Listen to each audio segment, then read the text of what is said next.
Magandang araw po sa inyong lahat. Happy weekend po. Pero bago po tayo magsimula, hihiling lamang po ako ng isang like bilang suporta po sa ating YouTube channel.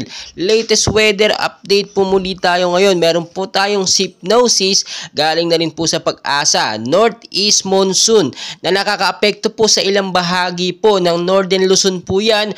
At ito pong tinatawag natin na shear line na siya namang nakakaapekto ngayon sa ilang bahagi nga po ng Central Luzon.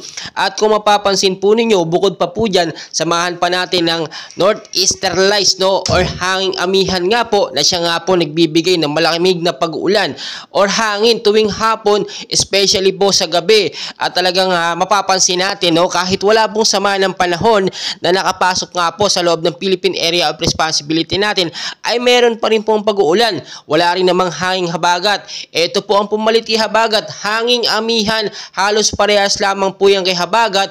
Ang pinagkaiba lamang po itong si hanging amihan ay malamig po na hangin, which is talagang mas mahirap po ito, no, kung ikukumpara natin kay habagat na talagang mainit o katamtaman lang ang hangin. Pero yung binabantayan po natin na sama ng panahon na nasa bandang Vietnam nga po, makikita nyo sa radar natin, no, itong si Sanba nga po, no, at alam nyo naman kahit nasa labas siya ng apektado pa rin po tayo ng kanyang wind extension o yung extension ng kanyang lakas ng hangin. As of now, nasa 65 kilometers per hour na lamang po ang kanyang lakas ng hangin at tinataya po natin sa loob na lamang ng ilang mga araw, no, or within 24 to 48 hours ay hindi na po ito makikita sa ating Philippine Area of Responsibility or sa ating pinaka live radar po, which is namomonitor pa rin natin siya.